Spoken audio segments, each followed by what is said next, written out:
नमस्कार दोस्तों, एक बार फिर से स्वागत है आप सभी का आज की इस वीडियो में। और आज का हमारा टॉपिक है पुष्यभूति वंश और वर्धन वंश। दोस्तों, इस वंश की स्थापना कब हुई, इसकी राजधानी क्या थी, इसमें प्रमुख शासक यानी कि हर्षवर्धन से रिलेटेड संपूर्ण जानकारी आज की इस वीडियो में हम जानेंगे। तो आइए दोस्तों शुरू करते हैं। दोस्तों, पुष्यभूति वंश के संस्थापक पुष्यभूति ही था और इसकी राजधानी थानेश्वर थी। थानेश्वर दोस्तों वर्तमान में हरियाणा में है। और दोस्तों, प्रभाकर वर्धन इस वंश की स्वतंत्रता का जन्मदाता था और प्रथम प्रभावशाली शासक भी प्रभाकर वर्धन को ही माना जाता है। दोस्तों, प्रभाकर वर्धन ने परम भट्टारक और महाराजा धीराज की उपाधि धारण की थी। दोस्तों, प्रभाकर वर्धन की पत्नी का नाम यशोमती था, जिससे दो पुत्र यानी कि राज्यवर्धन और हर्षवर्धन तथा एक कन्या यानी कि राजश्री उत्पन्न हुई थी। राजश्री का विवाह कन्नौज के मोखरी राजा गृहवर्मा के साथ हुआ था। दोस्तों, कन्नौज वर्तमान में उत्तर प्रदेश में गंगा नदी के किनारे बसा हुआ है।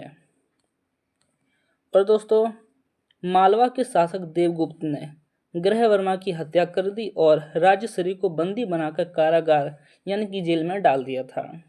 और दोस्तों, राजश्री का बड़ा भाई यानी कि राज्यवर्धन ने देवगुप्त को मार डाला, परंतु देवगुप्त का एक मित्र यानी कि शशांक ने धोखा देकर राज्यवर्धन की हत्या कर दी थी।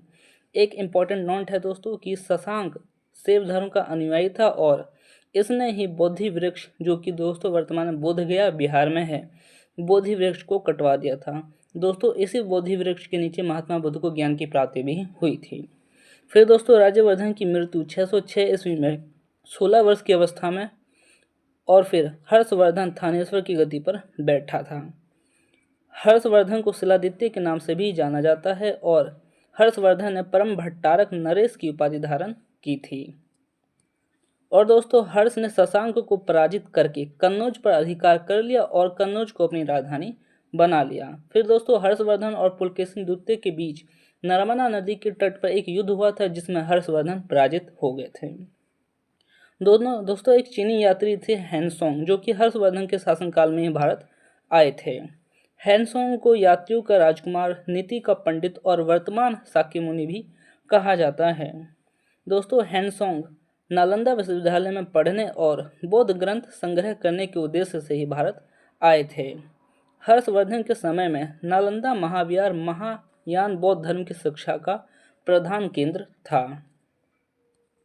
दोस्तों, बाणभट्ट, जो कि हर्षवर्धन के दरबार कवि थे और इन्होंने हर्षचरित और कादंबरी की रचना की थी। दोस्तों, बाणभट्ट के गुरु भरचू थे।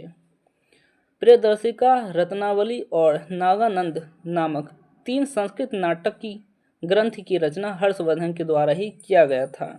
दोस्तों, हर्ष को भारत का अंतिम हिंदू सम्राट भी माना जाता है और हर्षवर्धन के मंत्री परिषद के मंत्री को सचिव या अमात्य कहा जाता था। हर्षचरित में सिंचाई के साधन के रूप में तुला यंत्र यानी कि जल पंप का उल्लेख मिलता है।